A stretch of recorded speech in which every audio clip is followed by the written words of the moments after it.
Olá, profs! Tudo bem com vocês? Eu espero que sim! Eu me chamo Vivi Rocha e seja muito bem-vindo ao meu canal!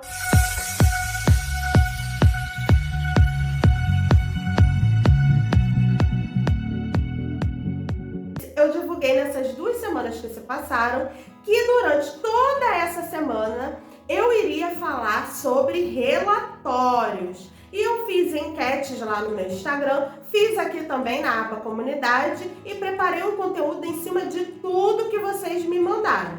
Então eu espero que vocês gostem. No vídeo de hoje eu vou falar sobre como estruturar ou como fazer um relatório individual do aluno no ano de 2022. Então vamos lá. Qual é a minha primeira dica que eu, Viviane, julgo importante? É você observar, tá? Observar mesmo esses alunos, ter um registro com o nome deles, de cada um, e ali você vai observando. Interessante que você tenha um caderno específico para isso ou um planner, tá? Eu acho interessante ter um planner, eu até monto planners mais para frente, caso vocês queiram e me peçam ou julguem importante, eu posso disponibilizar para vocês um modelo de planner onde eu fiz assim, com os registros, tá? Mas aí é papo para um outro vídeo. Mas então, voltando. O que eu, Viviane, acho importante é que você observe, tá?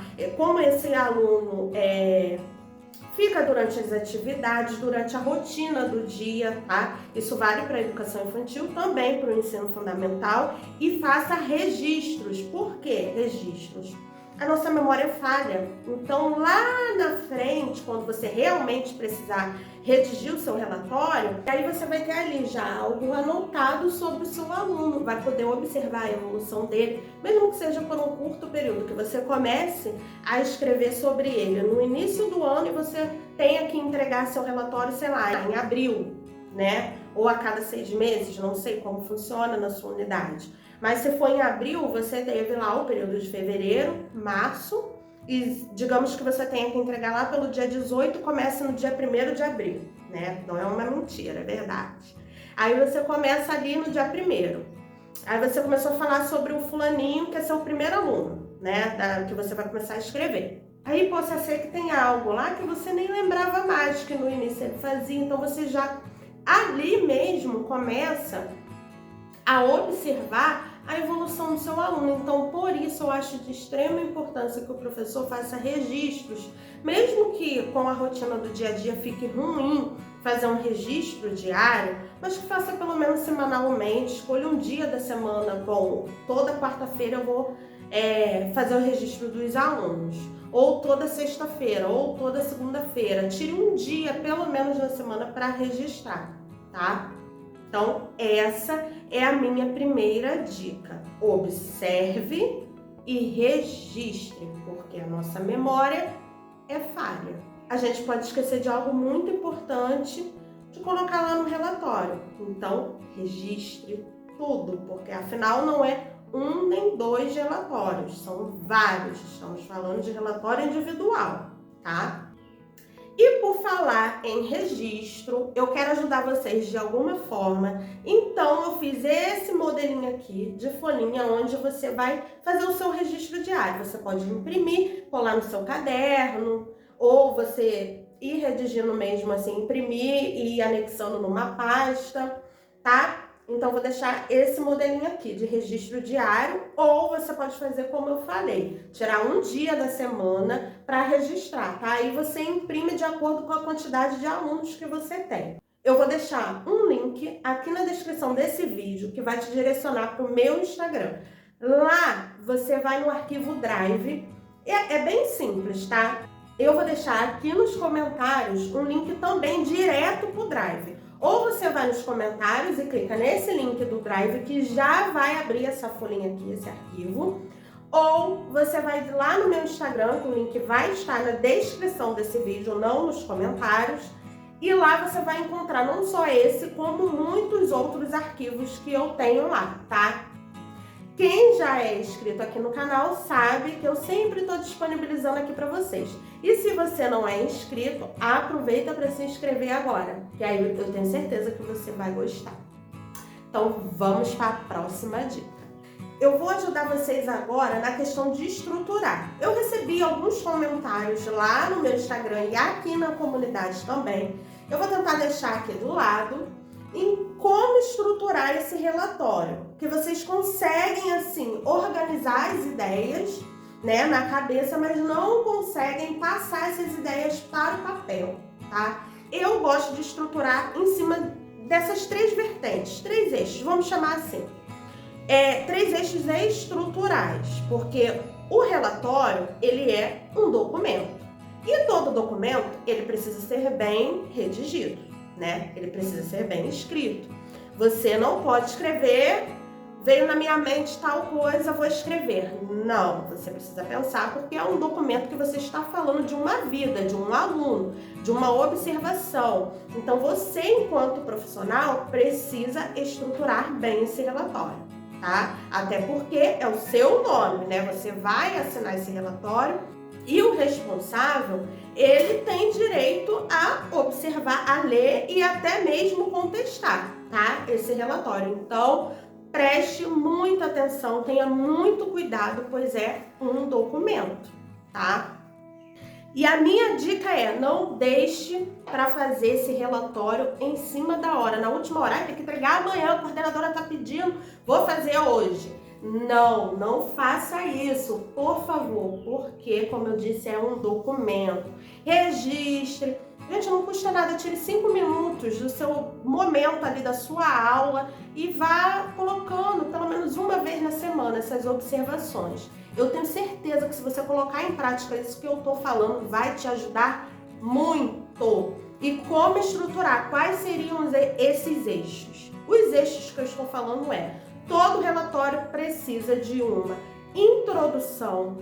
Ele também precisa ter um desenvolvimento, tá? Onde você vai argumentar sobre aquilo que você falou na introdução. E ele precisa ter uma conclusão, você precisa fechar esse texto. Então, Viviane, o meu relatório, eu não posso colocar palavras soltas? Não, porque eu já vi relatórios assim, com frases, palavras soltas, acreditem, tá? Então, estruture o texto de vocês, tá? Não deixem palavras soltas, usem um texto com coesão e coerência, tá bom? Então, os 3 primeiros eixos são que eu, Viviane, julgo importante e eu criei essa linha de pensamento para mim em todos os meus relatórios. A partir desses 3 eixos, vamos lá, calma. Esses 3 eixos estruturais, existem 3 eixos dentro desses que eu também julgo importantes, que são os eixos complementares, que eu chamo de eixos complementares. Então, eu vou ficar aqui no meio, tá? E vou tentar colocar um de cada lado para você poder entender, tá bom? Tô aqui dividindo para vocês. Introdução é o primeiro eixo do lado de cá. Vamos lá. Anota aí, aproveita para anotar, hein? Desenvolvimento é o segundo eixo do lado de cá. Conclusão é o terceiro eixo do lado de cá. Estamos falando de estrutura de texto, tá? Do lado de cá, nós vamos falar dos eixos complementares, que é como se fosse um recheio para cada eixo desse. Na introdução, o que eu julgaria importante que você fizesse? Estamos falando do corpo de texto, não estamos falando de cabeçalho. Cabeçalho vem lá os dados da instituição, o nome da criança, idade, geralmente coloca a turma, data de nascimento da criança, enfim. Grupamento, não estamos falando disso, de cabeçalho, estamos falando já do corpo do texto mesmo, tá? Aí na introdução, vamos lá, dados que eu acho importantes para um relatório individual do aluno, que deva conter ali, tá? Na introdução. Que são as primeiras linhas, que é quando você começa a apresentar essa criança para quem está lendo. Você inicia colocando o nome mesmo da criança, o nome todo. Fulano de tal é uma criança, aí você começa a descrever características dessa criança. Primeiro eu preciso entender de quem você está falando. Depois, como é essa pessoa? Que características eu posso apresentar na introdução? Se é uma criança participativa, se é uma criança alegre, se é faltosa, se não é, o relacionamento dessa criança com a turma, com os profissionais, caso tenha mais de um, ou com você, professor. Você precisa apresentar essa criança. Como ela se comporta em relação às atividades. Se ela é participativa, então coloca lá que ela é participativa. Na introdução, acho importante você colocar, por exemplo, o projeto que você está trabalhando nesse momento, né? Ou que a instituição esteja trabalhando, caso tenha um projeto anual ou um PPP. Então, voltando, recapitulando para vocês anotarem aí. Na introdução, eu posso falar sobre o projeto da unidade? Posso. Posso e devo falar sobre características dessa criança? Sim. Afinal, o relatório é sobre ela. Então, você tem que se imaginar também de fora, do outro lado. Eu preciso passar para quem vai ler características fundamentais dessa criança, que eu julgo importante estar apresentando, tá? Então, a introdução é basicamente sobre isso. Você irá apresentar essa criança, ok? Vamos para a parte de baixo, que é, como eu disse, você vai dar embasamento sobre o que você falou em cima na introdução. Então, se eu falei que essa criança é participativa, agora eu vou falar sobre as atividades e como ela participa. Quais as atividades prediletas dela, por exemplo. Anota aí, eu acho que eu já mereço seu like, hein? Tô dando dicas valiosas, hein? Então, aproveita para deixar seu like agora, hein? Então, voltando, para dar embasamento para esse relatório seu. Lá em cima eu apresentei, agora eu vou embasar o que eu apresentei, tá? Então, como eu disse, se ela é participativa, eu vou colocar agora as atividades que ela gosta, por exemplo, de participar, né? Esse é o momento, para quem vai fazer um relatório alinhado à BNCC, é o momento de descrever as atividades mesmo de acordo com a BNCC. Calma! Não fiquem nervosas, porque essa semana nós vamos ter muitos modelos de relatórios, tá? Modelos mesmo. Aqui eu só estou ensinando vocês a estruturar, tá? Mas calma que nós vamos ter muita coisa ainda. Então, como eu disse, esse é o momento, tá? De você descrever. Se for um relatório alinhado à BNCC, tá? É agora que você vai descrever as atividades. Que, por exemplo, essa criança gosta de participar. É importante lembrar que descrever a atividade é descrever a atividade. Meu aluno gosta de brincar. Lembrando que você tem que se imaginar também como leitor. Lembra que eu falei? Então, gosta de brincar, você tá lendo. Gosta de brincar de quê? Justifique de quê, tá? É importante isso. Posso, nesse momento, se eu colocar que o meu aluno é apático lá em cima, digamos. Eu posso descrever o momento? É agora que você vai descrever, porém, descreva também, sempre que vocês apresentarem algo que você julgue como dificuldade, que aquilo atrapalhe de alguma forma o desenvolvimento da criança, também descreva o que você tem feito para ajudar essa criança, tá? Não apresente a dificuldade sem apresentar o que você tem feito para melhorar aquilo, porque afinal você tá ali para ajudá-los, tá? Então, apresentou uma dificuldade, diga o que você tem feito para melhorar essa dificuldade, ok? E na conclusão, nós vamos terminar tudo isso que a gente começou lá na introdução apresentando o aluno. No desenvolvimento, você embasou aquilo que você disse sobre ele e agora você vai concluir. Aqui você pode fechar com os avanços da criança, tá? Você também pode colocar planos para o futuro, ações pedagógicas para o futuro, que você deseja alcançar com essa criança, caso ela tenha alguma dificuldade ou caso você julgue importante também para ela, tá? Então, você começou falando sobre a criança, apresentou ela, depois embasou aquilo que você apresentou e agora você conclui falando sobre algo que você deseja para o futuro ou os avanços, as conquistas dela durante esse período. Não ficou assim, só vocês imaginando do jeitinho que eu tô falando aqui, esse esquema. Podem falar se não ficou legal. Monta aí, ó, imagina aí na cabecinha de vocês.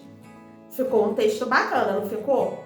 Mas e agora, Viviane? Eu não anotei. Vou deixar aqui, ó, mais esse arquivo aqui, ó, com tudo que eu acabei de falar para vocês, tá? De como estruturar. Lembrando que isso é uma dica minha. Você pode fazer o seu relatório do jeitinho que você quiser. E se você gostou também desse modelinho aqui, ele também vai estar aqui na descrição desse vídeo, tá? Disponível para download, gratuito, tá? Para você. Calma que o vídeo ainda não acabou, gente, não acabou. Uma dica de ouro, que eu acho super importante, super relevante eu estar falando aqui com vocês. Gente, um relatório ele é feito em cima de observações referentes à criança.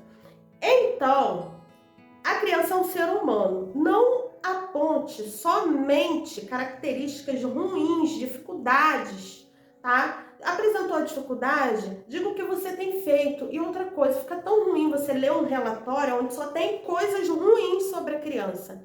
Cadê as coisas boas desse aluno? Então, pense, observe um desenvolvimento, um avanço, algo bom que essa criança tenha.